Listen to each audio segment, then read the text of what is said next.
Jeg vil først og fremmest sige tillykke til Tyskland med sejren. Vi kom under et gevaldigt pres de første 15 minutter.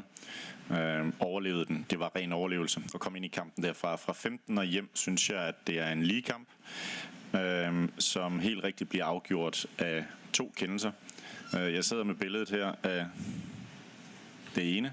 Var kåret 1 centimeter. 1 centimeter, som man leder efter. Og med det, som jeg har fået at vide i forhold til statistikmaterialer, hvad man kan finde, hvor der er en usikkerhed på i hvert fald 3-4 cm, så er det latterligt.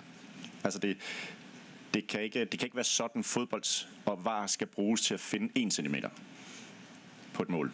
Og 16 sekunder senere bliver der dømt et straffe. Og jeg er træt af de der håndregler.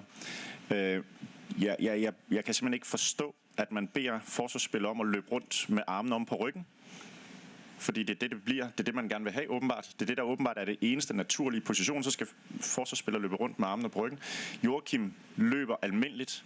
Det er en helt naturlig situation. Forsvarsspillere springer, man løber, og så bliver den sparket op på fra 1 meters afstand. Så det er meget sjældent, jeg taler om kendelser, men det er ikke det, jeg mener, fodbold skal være. Måske har vi tabt kampen alligevel, men det er afgørende, selvfølgelig. Jeg synes de 2 ting er frustrerende. Yeah, it was an even game, and in the end, it was the referee who decided the game for us. It's the smallest offside I ever seen in my career, to be honest. But of course, offside is offside. And then to give a penalty in this situation is for me, is a crazy decision. Now I've been playing in the Premier League for 4 years, and the last 2 years, the referees, before every season, they come and explain all the rules. And this, they spoke about many times, the hands rule, and this is never a penalty. He's a half meter beside me and kicks the ball on my hand. What do you want me to do? That they said that in black and white, that will never be a penalty. And now an English ref give this as a penalty. So for me, it's a crazy decision. In general, I think the decisions are more fair with VAR because, as I mentioned, I think offside is a factual decision, and it's offside in this situation. I know it's hard to accept because it's only 2 centimeters, so it's not that easy.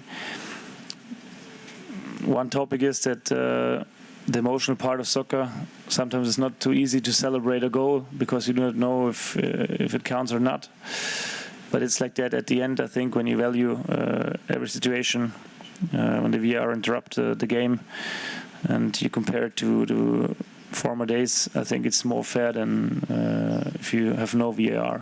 So at the end, I'm a friend of it. Today it's a bit easier to tell this, I know, but.